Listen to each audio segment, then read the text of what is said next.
자, 우리 하나님의 말씀은 야고보서 2장 14절로 끝절까지 보겠습니다. 전사님 그 온풍이 좀 조금 내려주시면 쪄 죽겠습니다.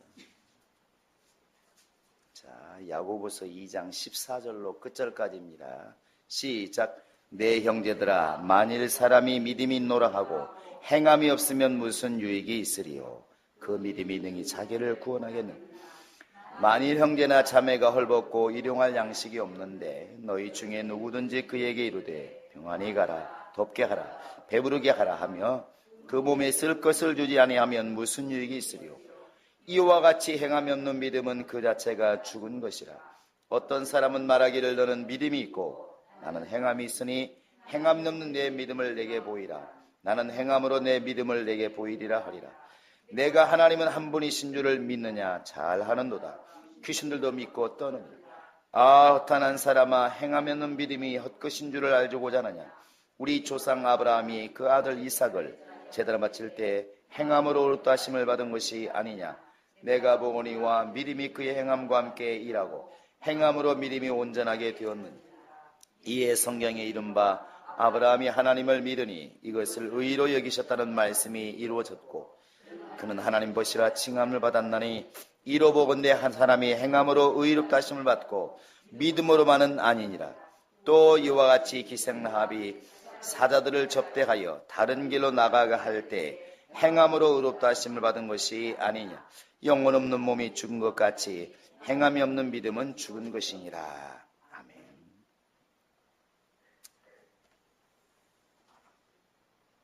자, 하나님은 구원자이시다. 두 번 시작. 하나님은 구원자이시다. 하나님은 구원자이시다. 우리 하나님은 구원자이십니다. 하나님이 이렇게 성경에 보면 참 무서운 모습으로도 많이 이렇게 나타나거든요. 주일날 나무로 간 사람들을 돌로 쳐 죽이라든지 또 때로는 고라사손처럼 땅이 갈라져서 몰살을 시키기도 하고 또 홍해바다를 갈라서 군대를 몰살시키기도 하고 어찌 보면 아말렉이라든지 또 블레셋이라든지 이런 적군들에 대해서 아무리 적이라 할지라도 지금도 전쟁할 때 아이들은 죽이지 않잖아요. 그런데 하나님은 남자와 여자, 아이벤자, 그 다음에 어린아이들 더불어서 가축들까지 다 죽이라고 말을 합니다. 사무엘이 아니죠. 사울이 이것을 어겨서 결국은 하나님께 혼나기도 하지만 지금 봐도 이렇게 잔인할 수가 있을까? 하나님 그런 모습이 있습니다. 죽이되 완전히 죽여라. 아이까지 완전히 죽여라. 모든 짐승까지 죽여라. 어떻게 이렇게 잔인한 명령을 내릴 수 있을까? 근데 그런 것을 보면 하나님은 참 두려운 하나님, 무서운 하나님 이렇게 보이기도 합니다.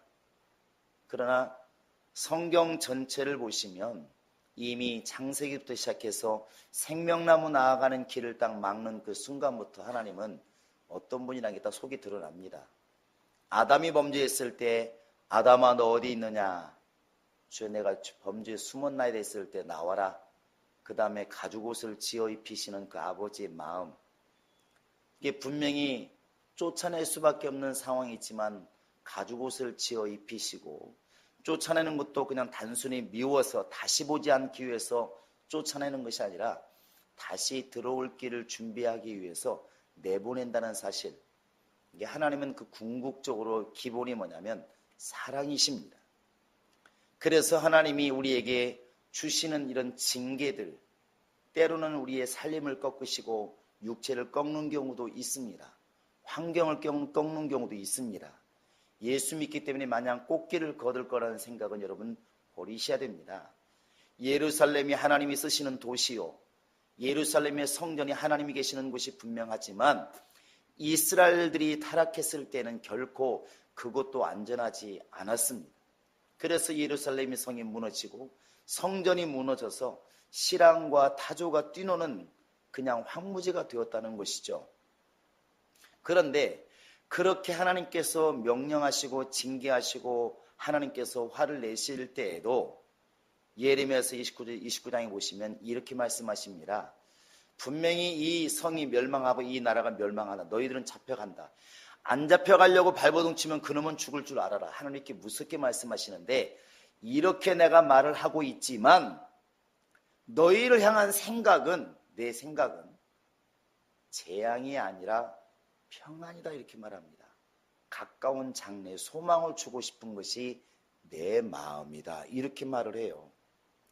지금 당장 나라가 망하고 그것 때문에 사람이 죽어나가고 지금 하나님의 성전이 지금 완전히 무너져가지고 이건 뭐 성전이라 볼 수도 없는 완전히 폐허가 되어 가고 있는데, 하나님께서 내가 했다고 말씀하십니다. 내가 한다.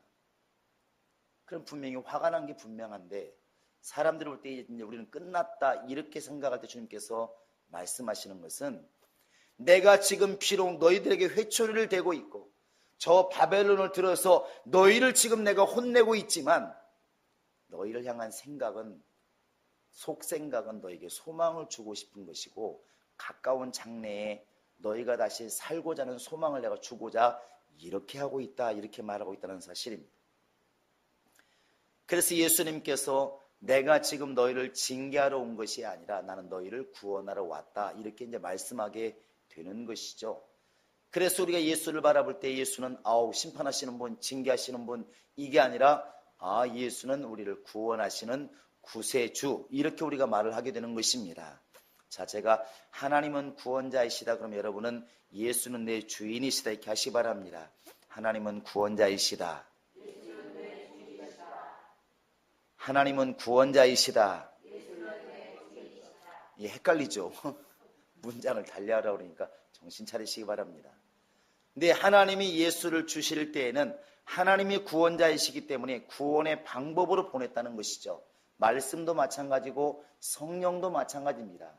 그래서 성령이 우리 안에 오셔서 하는 일이 뭐겠습니까? 우리의 믿음을 더 굳건하게 해주시고 더 구원이 확실하게 해주시고 더 분명하게 보여서 내가 가는 이 길이 성령으로 충만하면 충만할수록 바른 길이라는 것이 너무나 분명히 보인다는 것입니다. 그게 성령이 하시는 일입니다. 세상 사람은 이 들리지 않는 주님의 소리가 역시 안 들립니다. 그러나 믿음의 사람들은 들리지 않는 주님의 소리가 들립니다. 이게 무슨 소리인지 좀 어렵긴 하지만 이런 때 있잖아요. 부모님이 너무 실망하시는데 부모는 자식이 맘상할까 봐서 말을 안 해요. 말 안 하잖아요. 이렇게 언젠가 보니까 어떤 그 집사님이 딸네 집이나 아들네 집에 오래 못 있다는 거예요. 그러고 간다는 것이죠. 근데 갈 때는 나 니네 집 불편해서 못 있겠다 이렇게 가지 않는다는 거예요. 뭐라고 한 줄 아십니까? 야, 내가 여기 오래 있으려고 그랬는데 너네 집이 너무 좋은데 지금 내가 저기 일 있었고 안 되겠다. 빨리 가봐야 되겠다. 이렇게 간다는 거예요. 그런데 젊었을 때는 그 소리밖에 안 들리는 거예요. 들리는 소리밖에 못 듣기 때문에 우리만 더 있으면 좋은데 왜 애도 봐주고 좋은데 왜 간다고 그러지? 왜 일이 꼭 이때 터져가지고 이렇게 생각하는데 나중에 훗날 이렇게 돌이키면서 깨달으면서 말을 하지 않는, 들리지 않는 주님의 소리, 부모의 소리가 들린다는 것입니다. 나 상할까 봐서 그렇구나. 나는 어머니 있는 게 좋은데 내가 어머니 계심으로 말미암아 남편과 투닥거리고 껄끄러워지고 가족이 좀 심란해지고 이러니까 눈치채고 벌써 피하시는 부모님, 그 소리가 들리는 거죠. 이거 이제 들리지 않는 소리를 듣는 겁니다. 영적으로도 마찬가지라는 것이죠. 성령의 교회들이 하시는 말씀을 들을지어다. 7교회 계속 말씀하시는데 그 소리가 지금 목사가 하듯이 이렇게 음성으로 들리면 불신자들이 먼저 들을 겁니다. 그런데 아무 소리가 안 들리는 거예요. 안 들립니다. 그런데 그 침묵 속에 주님의 소리가 있다는 것입니다. 베드로가 예수님이 딱 보고 계시는데 말합니다. 나는 저분을 모른다. 맹세코 모른다. 진짜 모른다 나는. 이렇게 말할 때 예수님은 쳐다보고 있잖아요. 아무 말이 없습니다. 그런데 그 아무 말이 없는데 무서운 소리가 있는 것이죠. 내가 뭐라고 그랬냐? 너 닭 울기 전에 나 3번 부인한다고 말하지 않았느냐? 그거 말로 할 필요가 없습니다. 그러니까 베드로가 그 다음에 닭 울은 소리 듣고 막 땅을 치고 통곡했다고 나와 있잖아요. 예수는 아무 말 안 했습니다. 그러나 아무 말 한 게 아니라 그냥 쳐다보고 있는 그 속에 어마어마한 말이 담겨 있는 겁니다. 때로는 침묵이 더 무섭다는 것이죠. 그것처럼 하나님이 교회들에게 성령을 통하여 말씀하시고 나에게 말씀하실 때 굳이 이렇게 하늘이 열려서 누구야? 이렇게 말하지 않아도 우리의 심령이 깨어 있으면 그 소리를 듣는다는 겁니다. 그 소리를 듣는다는 겁니다. 그 들리지 않는, 어찌 보면 소리가 없는 그 소리를 듣는 게 영감이고 믿음입니다. 우리는 그것을 영감이라 말하는 것이고 성령이 우리 속에서 말씀하시는 거라고 듣게 되는 것입니다. 진짜 회개는 목사가 회개하시오 이 말을 듣고 회개하면 그건 늘 겉도는 회개만 합니다. 틀림없습니다. 그런데 아무도 몰라.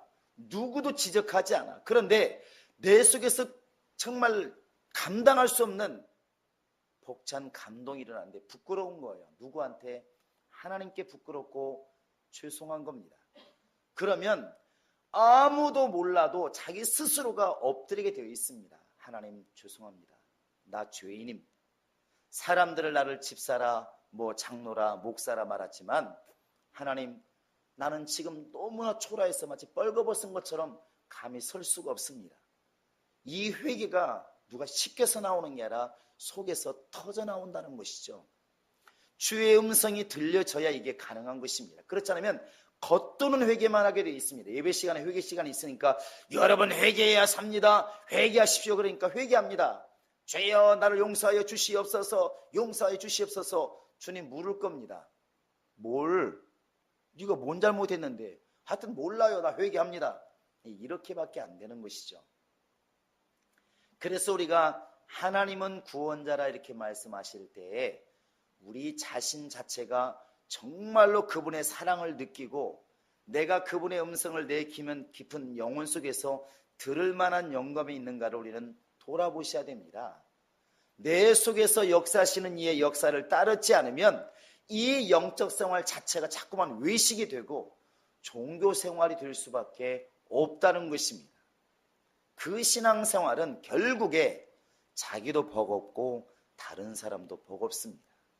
내 영혼아 성령이 교회들에게 하시는 말씀을 듣자. 시작. 내 영혼아 성령이 교회들에게 하시는 말씀을 듣자. 한 번 더 시작. 내 영혼아 성령이 교회들에게 하시는 말씀을 듣자. 오늘 말씀은 참 쉬우면서도 어렵습니다. 뭐가 쉽냐면 듣기가 쉬워요. 이거 어려운 게 하나도 없습니다. 따라서 해보세요. 행하면 믿음은 죽은 믿음이다. 그냥 행하자. 이게 뭐 어렵습니까? 그런데 듣기는 쉬워요. 이게. 너무 쉬운 말. 이건 초등학생도 알아듣는 말이에요. 초등학생도 알아듣는 말입니다. 그런데 뭐가 어렵냐면 행하기가 어렵다는 겁니다. 행하기가. 그래서 오늘 본문의 핵심, 어찌 보면 야고보의 정답이 여기에 나와 있습니다. 22절 한번 읽어보실래요? 시작. 믿음이 그의 행함과 함께 일하고 행함으로 믿음이 온전하게 됩니다. 자, 여기 보시면 그동안에 로마서하고 야고보서 항상 사람들이 갈등하거든요. 로마서에 보면 개떡같이 살아도 개떡같이 행실을 해도 예수만 믿으면 구원을 받는다 이렇게 가르칩니다. 표면상 그래요. 그래서 믿기만 하면 구원받는다 너무 쉬운 거예요. 근데 그렇게 믿고 있다가 야고보서를 딱 읽으면 그거 죽은 믿음인데 이렇게 나오는 거예요. 그렇게 나오니까 헷갈리는 겁니다. 그러면 행하라고 하는 것인가? 이렇게 행함을 자꾸 강조하면 율법과 뭐가 다르냐? 이런 답이 나오고 또 믿음만 강조하다 보면 그렇게 입으로만 예수 믿는다고 구원받을 것 같으면 누가 못 믿냐? 또 이런 반문이 나오는 것입니다. 근데 여러분 오늘 이것을 분명하게 정립시키시기 바랍니다. 믿음과 행함은 떨어진 게 아니고 동전의 양면성이라는 것이죠. 그림자와 사람이 하나가 되는 것처럼 잘 보시기 바랍니다. 22절 다시 한번 여러분이 개인적으로 읽는다 생각하시고 한번 읽어보시기 바랍니다. 시작. 내가 보거니와 믿음이 그의 행함과 함께 일하고 행함으로 그 믿음이 온전하게 되었느니라. 믿음이 뭐와 함께 일하고? 행함과 함께 일하고. 행함은 또 이렇게 우리가 헷갈리잖아. 행함으로 믿음이 어떻게 됐다고? 온전한 믿음을 가지려면 어떻게 해야 된다고? 행해야 된다는 것입니다. 지금 야고보가 말하는 이거예요. 자, 사람들이 자꾸만 아는 것을 믿음으로 착각을 합니다. 아는 것이 믿음이 될 수도 있지만 아닐 수도 있습니다. 아는 것이 믿음이라고 착각해서는 안 됩니다. 자, 여러분 한번 성경을 보시기 바랍니다. 에베소서 4장 14절입니다. 에베소서 4장 13절입니다. 자, 시작. 우리가 다 하나님의 아들을 믿는 것과 아는 일에 하나가 되어 온전한 사람을 이루어 그리스도의 장성한 분량이 충만한 데까지 이르리니. 자, 한마디로 말하면 키 크라는 얘기인데, 성장하라는 얘기인데, 어디까지 성장해야 되느냐? 두 가지를 말하고 있습니다. 예수 그리스도를 어떻게 하라고? 하나님의 아들이 예수니까 말 바꾸기 금방 어렵습니까? 자, 하나님의 아들을 뭐 하는데? 왜 하나만 자꾸 얘기하십니까? 대답을 크게 틀려도 괜찮아요. 자, 하나님의 아들을 어떻게 한다고? 믿는 것과 아는 일. 또 아는 것과 믿는 것. 이 두 가지가 온전하게 되어야 그게 장성한 사람이라니까 그러네요. 그러면 한쪽만 있는 사람은 이게 신앙이 지금 온전하지 않다는 것이죠. 절름발이 신앙이라는 것입니다.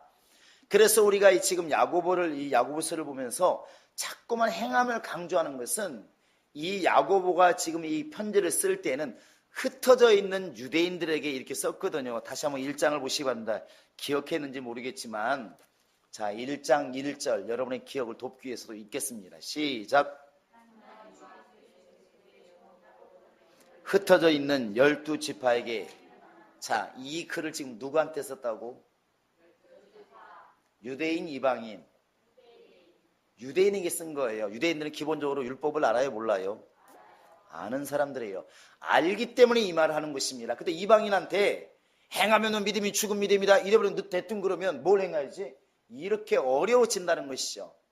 그러니까 하나님의 법을 아는 것과 하나님의 법을 행하는 것은, 같이 가야 되는 것은 정답인 것이고 같이 못 가는 게 우리 현실이라는 것입니다. 근데 이것을 합쳐 나가는 게 믿음입니다. 그래서 올 한 해 우리가, 제가 이렇게 실천 방안을 몇 가지 지난주에 말씀드렸습니다. 어떻게 하자고 그랬죠? 기도와 말씀은 어떻게 하라고? 기도와 말씀에 더 전념하고, 그 다음에 우리가 외부적으로 해야 될 게 뭐라고 그랬습니까? 또 잊어버리셨군요. 3일을 못 가니 이게, 모이기 힘쓰고 믿음의 언어를 사용하고 사랑과 선행을 격려하고. 자, 우리 옆 사람 보시면서 한번 사랑과 선행을 격려해 보시기 바랍니다.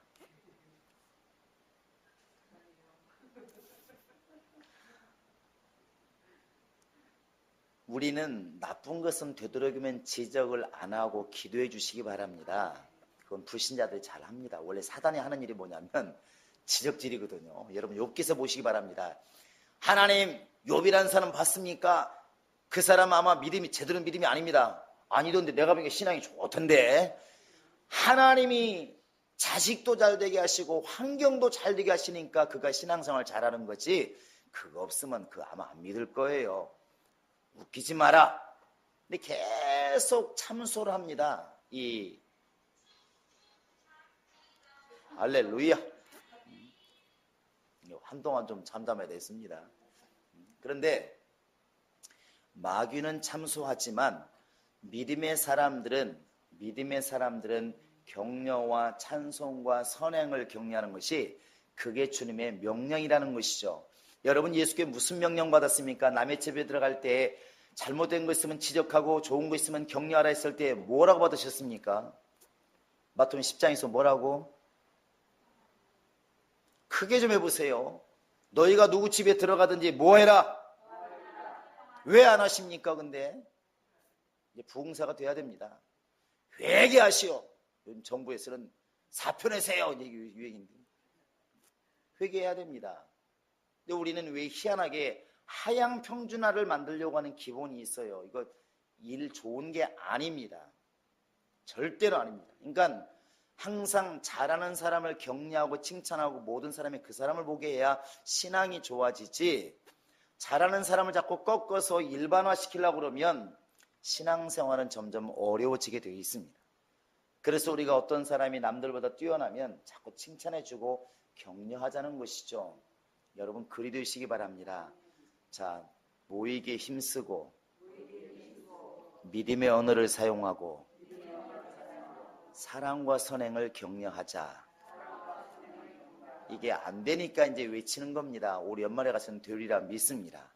그런데 오늘 말씀을 이렇게 말하면서 믿음과 행함이라고 하는 것이 연관되어 있다는 것을 여러분 분명히 아셨습니다. 이것을 갖다가 예를 들었는데 누구 들었냐면 아브라함을 들었고 라합이라는 사람을 이렇게 들었어요. 잘 보시기 바랍니다.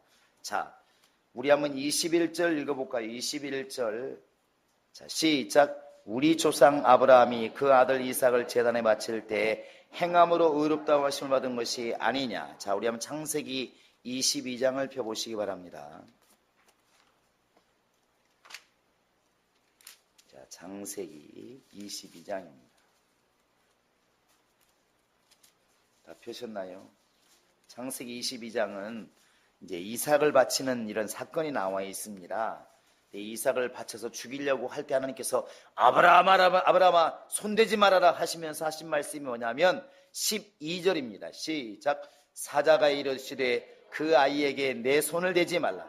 그에게 아무 일도 하지 말라.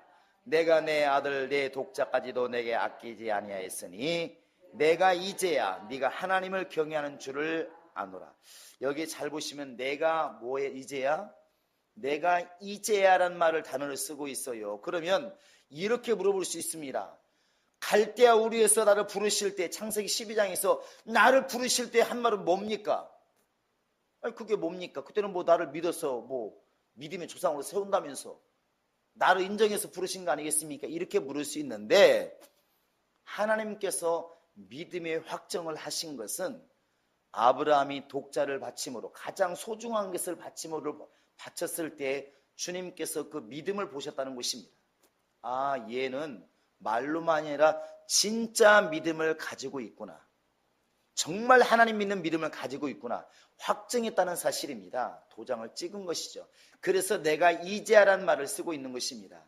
이제야란 말은 그전에는 길일 수도 있고 아닐 수도 있다고 보았다는 것이죠.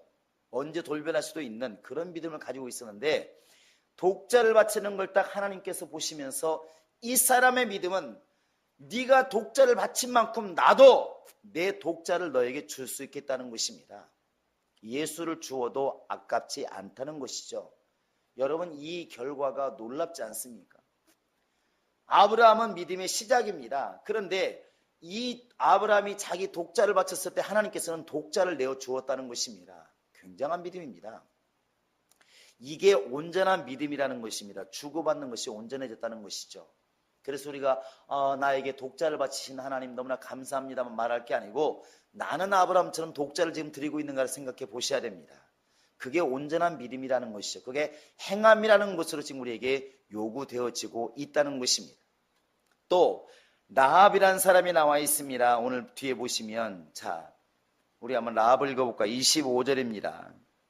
자, 시작. 이와 같이 기생 라합이 사자들을 접대하여 다른 길로 나가게 할 때 행함으로 의롭다 하심을 받은 것이 아니냐.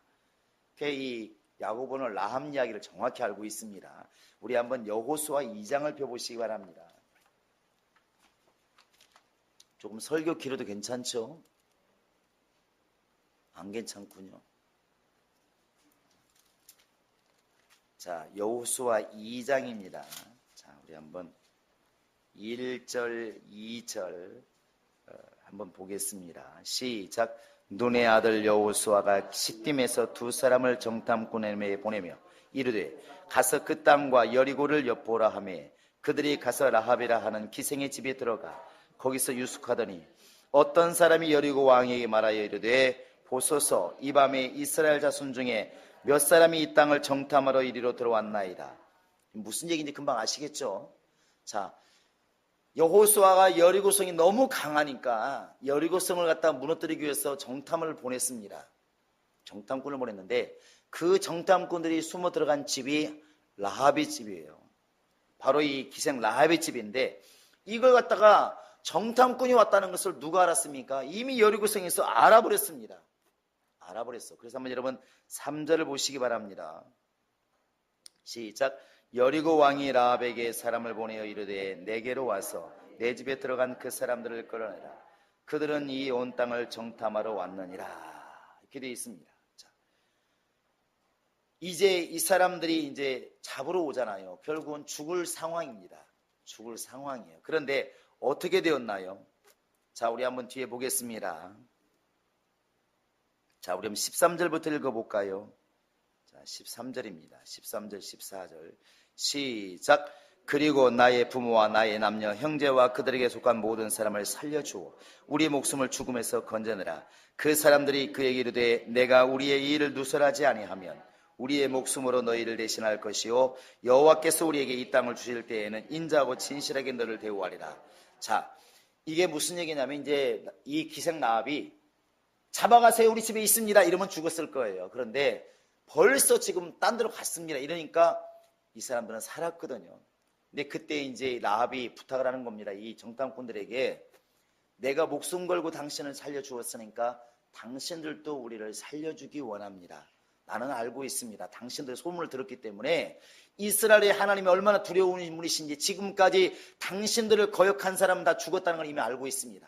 당연히 이 여리고성도 분명히 하나님께서 점령하게 하실 텐데 그때 나와 내 가정을 살려주시기 원합니다. 나 그거 바라보고 지금 당신들을 살려준 것입니다. 나에게 약속을 해주시기 바랍니다. 이렇게 지금 약속을 하는 것이죠. 정탐꾼들이 걱정하지 말아라 이렇게 말합니다. 그러면서 이제 그 뒤에 나와 있는 게 이제 이런 것이죠. 한번 볼까요? 자, 우리 한번 18절 보겠습니다. 18절입니다. 시작. 우리가 이 땅에 들어올 때 우리를 달아내린 창문에 이 붉은 줄을 메고 내 부모와 형제와 내 아버지의 가족을 다 내 집에 모으라. 그래서 이제 살게 됩니다. 이게 약속이에요. 약속이 뭐라고요? 이스라엘 백성들이 이 땅 여리고를 점령할 때 너희 집인지 아닌지 살려될지 죽여될지 어떻게 한다고? 방석 깔고 앉아 있으라고요? 정확해 보시면 뭐라고요? 창문을 열고 닫고. 잘 보세요. 그런 말은 안 나와 있고 뭐라고 되어 있습니까? 창문에 뭐 하라고? 여호수아를 처음 보는 것 같죠? 창문을 이렇게 창문에 붉은 줄을 드러내놓아라. 밖에서 볼 수 있도록. 이게 약속이에요. 이 약속이 이루어집니다. 우리 한번 6장을 가보실까요? 자, 여호수아 6장을 보시기 바랍니다. 6장. 자, 이제 6장에서는 이게 쭉 이렇게 가는데 한번 쭉 보시면, 자, 우리 한번 22절 볼까요? 22절. 22절 시작. 여호수아가 그 땅을 정탐한 두 사람에게 이르되 그 기생의 집에 들어가서 너희가 그 인에게 맹세한 대로 그와 그에게 속한 모든 걸 이끌어내라 하매 살려준 것이죠. 자, 우리 25절입니다. 시작. 여호수아가 기생 라합과 그의 아버지와 가족과 그에게 속한 모든 것을 살렸으므로 그가 오늘까지 이스라엘 중에 거주하였으니 이신 여호수아가 여리고를 정탐하려고 보낸 사자들을 숨겼습니다. 살게 된 겁니다. 기생 라합만 산 게 아니라 그 가족이 다 살게 됐습니다. 여러분 이 시간에 한번 머릿속에 연상을 시켜보시기 바랍니다.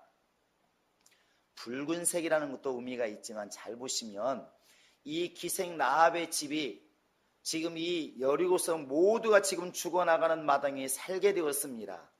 무엇 때문에 살았나요? 예? 무엇 때문에 살게 된 거예요? 붉은 줄 때문에 살게 된 겁니다. 붉은 줄 때문에. 그래요, 안 그래요?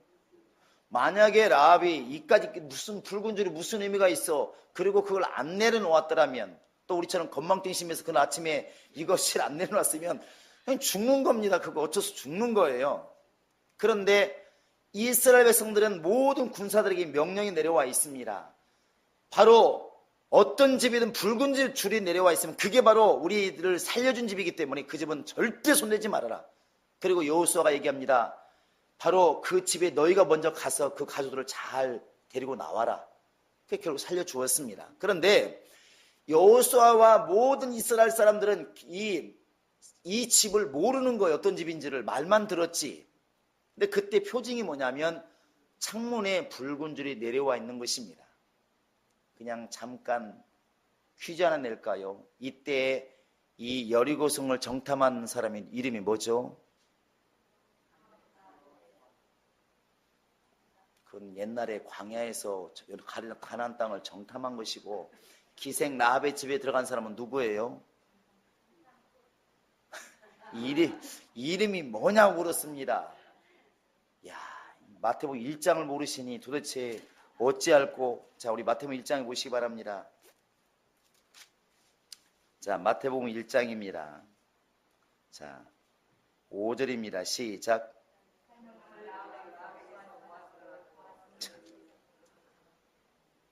살몬은 기생 라합에게서 보아스를 낳고, 이 기생라합이 누구라고요? 여리고성에 있던 바로 기생입니다. 그래서 바로 이제 아마 다윗의 고조, 증조, 저 우리 할아버지쯤 되겠죠. 자, 그래서 살몬이라는 바로 이 정탐꾼이 이제 결국 기생집에 들어가 살게 된 것이죠. 이건 그냥 막간에 하는 겁니다. 그런데 다시 한번 여러분 생각해 보시기 바랍니다. 다시 한번 묻겠습니다. 기생 라합이 가정과 함께 살 수 있었던 것은 뭐 때문에 살았다고요? 붉은 줄입니다. 붉은 줄. 붉은 줄은 생명줄이에요. 생명줄. 그런데 기생 라합은 이 붉은 줄을 아침에 내리면서 이것을 믿었을까요? 안 믿었을까요? 믿었으니까 내린 것입니다. 이것이 똑같은 사건이 애굽 사건하고 똑같은 겁니다. 자, 하나님께서 이 이스라엘 장자들을 칠 때의 마지막 밤입니다. 하나님께서 모세에게 말씀하셨어요. 야, 오늘 밤에 이 말을 듣는 이스라엘 사람들에게 명령을 해라. 양을 잡아서 하나씩 다 구별한 다음에 그 양을 불에서 구워 먹되 뼈채 먹고 그 피는 갖다가 문설주에 발라라. 그러면 하나님의 재앙이 넘어가리라 그랬어요. 자, 이제는 반대편에서 봅니다. 지금 여리고성은 이스라엘 군대가 쳐들어왔다고 생각하지만 바로는 천사가 이제 치고 가는 것이죠. 근데 천사가 이렇게 밖에서 막 장자들을 죽이면서 지나갈 때에 우리 집의 장자가 내 아들이 안 죽는 방법은 뭐가 있다고? 문설주의 피예요. 문설주의 피. 똑같은 사건입니다. 그런데 그 문설주의 피를 바르는 유대인이, 쉽게 말해 이스라엘 사람이, 문설주의 피를 바르는 사람이 믿음이 없으면 야, 이 피 하나 바른다고 뭐가 달라지겠어? 이렇게 행동하지 않았더라면, 알고 있었어도 피를 바르지 않았더라면 그 집의 장자는 죽는 겁니다. 기생 라합이 그 살몬이 나를 살려준다고 약속을 했지만 내가 그 약속을 믿지 못하고 붉은 줄을 내리지 않으면 나는 역시 죽는 거예요. 그래서 아는 것과 행하는 것이 다르지 않다고 하는 것을 이렇게 지금 야고보가 설명을 하고 있다는 것입니다. 무슨 말인지 아시겠나요? 그러니까 이 기생 라합의 믿음은 그 사람들만 숨겨준 것만이 믿음이 아니라 그 사람들의 말을 믿고 붉은 줄을 내려놓은 데까지 가야 그게 온전한 믿음이라는 것입니다. 그러니까 여러분, 지금 내가 애굽에서 양의 피를 이야기하고 여리고성에서 지금 붉은 줄을 이야기하지만 여러분의 머릿속에서는 지금 예수의 피가 떠오를 겁니다. 솔직히 떠올랐죠? 예, 떠올랐어요. 그게 떠올라도 맞습니다. 그게 영감이라는 걸 제가 말씀드렸잖아요. 구약을 이야기하면 신약이 떠오르고 신약을 이야기하면 구약이 떠올라야 그게 영감 있는 사람입니다. 이게 벌써 양의 피를 이야기하면 예수 피가, 그래서 우리가 예수 피를 발라놓지 않으면 안 되는구나.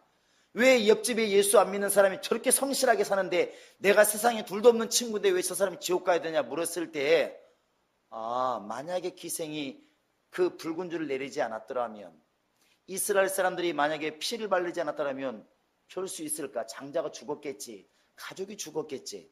마찬가지로 오늘날 내가 예수의 피를 바르지 않으면 나도 죽을 수밖에 없겠구나. 이렇게 가야 답이 나온다는 것입니다. 그래서 우리가 이렇게 신앙생활을 할 때에 행동하는 것이 우선이냐 믿는 게 우선이냐 이렇게 말할 때 이런 말을 해서는 안 된다는 겁니다. 왜? 믿음이라는 것은 행함과 함께 일하고 행함으로 믿음이 온전하게 되는 것이기 때문에 아는 것만 가지고 믿음이냐? 아니라는 것입니다. 아는 것과 믿는 것이 하나가 되어야 그게 온전한 믿음이라는 것이죠. 할렐루야. 그러니까 저도 늘 우리가 건강 얘기를 하잖아요.